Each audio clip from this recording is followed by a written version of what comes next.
Eu percebi que posso ficar ligada porque uma coisa liga a outra. E se a gente não prestar atenção desde o início, a gente não vai entender o final, amém? Aleluia. Glória a Deus. Tudo começou quando minha mãe estava grávida.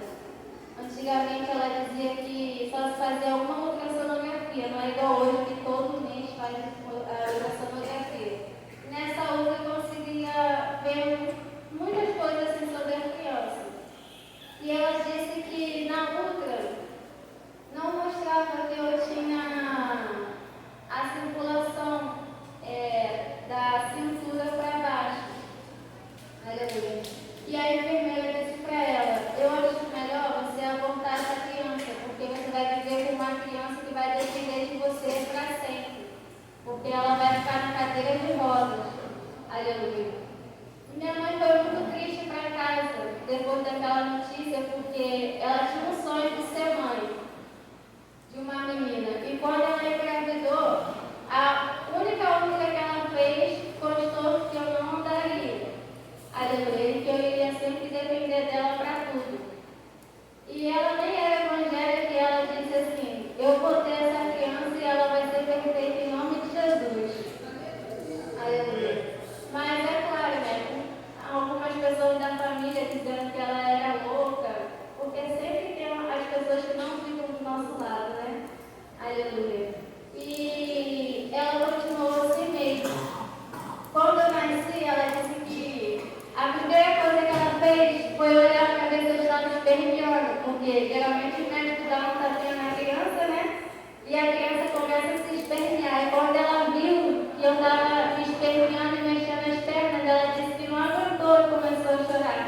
Porque na outra mostrou que eu não iria, eu ia ter circulação. E já na primeira vez que ela me veio, vi aquilo ali, né? E ela agradeceu muito a Deus. Aleluia, porque já era um milagre da parte de Deus. A segunda coisa foi quando eu tinha, se eu não me engano, acho que uns 7 ou 8 anos, a minha mãe se separou do meu pai. E isso foi o que eu já até contei aqui na EBD, alguns irmãos que estavam aqui vão se lembrar que ela se separou do meu pai não dava pensão. E a gente chegou a morar 3 dias na rua. Eu, meus 2 irmãos e minha mãe. Aleluia. E nesses 3 dias que a gente estava morando na rua, sempre passava uma senhorinha. Todo dia ela passava, ia comprar pão, ia no mercado assim, né? E via a gente ali. Mas só que mesmo a gente morando na rua, minha mãe sempre minha mãe é bem comunicativa, né? Ela pedia que a gente estava tomando banho, né? Nos próprios comércios que tinha ali, que era uma praça. E essa senhora via que a gente era bem vestido, mas a gente estava ali. Aleluia. Aí ela sentou e conversou com a minha mãe, perguntou o que estava acontecendo. Minha mãe comentou tudo com ela, o que tinha acontecido. E essa senhora resolveu ajudar a gente. Ela tinha uma casa que era atrás da casa dela, né, no mesmo quintal. E ela falou assim: vocês podem ficar lá, mas eu não tenho dinheiro para ajudar vocês a comprar móveis, a nada. Eu só tenho a casa, é a única coisa que eu posso ajudar. Minha mãe disse: claro, a gente já ficou feliz, né? A gente estava dormindo na praça. Aleluia. E minha mãe conseguiu arrumar um emprego numa pensão que ela ganhava, se eu não me engano, era 10 reais por semana. E ela sempre comprava, naquela época era dinheiro, né? Ela comprava as coisas para a gente comer e o que sobrava, tinha um brechó que era ali perto, ela ia comprando os móveis aos poucos. Aleluia. E teve uma vez que foi no domingo, a gente não tinha nada para comer. Eu me lembro que minha mãe pegou uma revista de jornal, esses encartes. Ela cortou, fez várias figurinhas e a gente escolhia o que a gente ia comer.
E ela batia muito nele.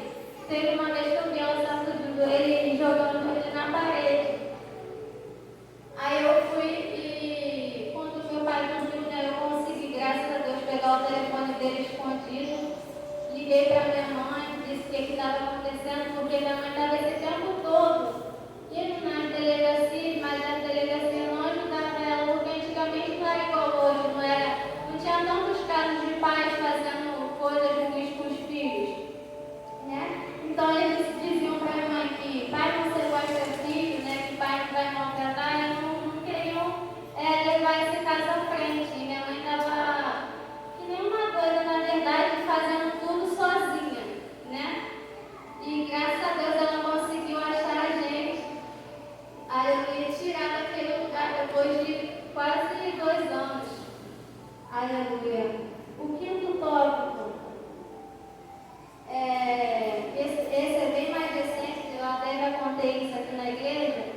Foi que assim que a gente entrou aqui para a igreja, aleluia, a gente começou a fazer parte do grupo de missões.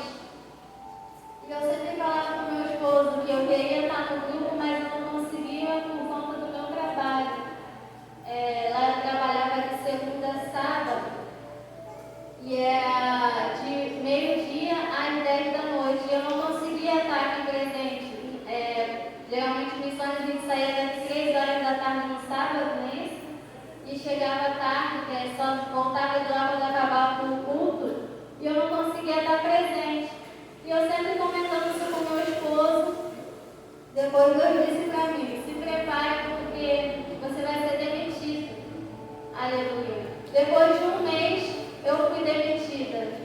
Depois de 2 dias que eu fui demitida, meu esposo foi demitido.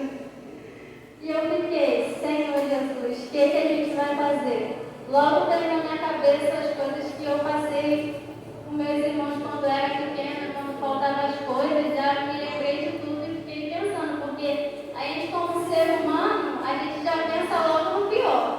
E a gente não vê aquilo que Deus pode fazer, a gente pensa no que acha que vai acontecer. Aleluia.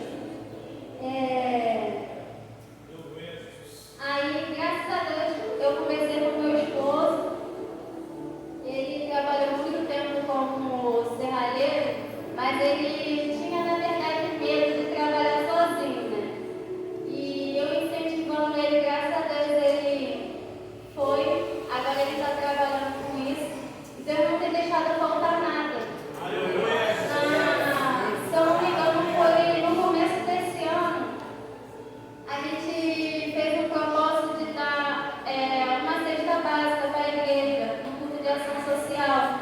Eu até estava comentando com a diaconisa Carmen, porque eu sei como é doído passar por essas coisas. E ele, na verdade, ele sentiu e eu falei para ele: vai, pode fazer. E só que a gente sempre se programava e parece que todo mês que a gente se programava acontecia alguma coisa que a gente não conseguia dar. E aí quando foi em janeiro ele falou assim: vamos fazer hoje. A gente acabou de falar disso, ele vamos lá comprar agora. Aí eu agora, mas a gente nem fez compra para dentro de casa, não quer a gente vai comprar as coisas, aí vamos lá. Aí a gente foi. Temos os filhos de aqui. No outro dia ele bateu com o carro. Falei: Jesus! Aí ele teve que pagar o conserto do rapaz, porque ele estava errado, e consertar o carro dele.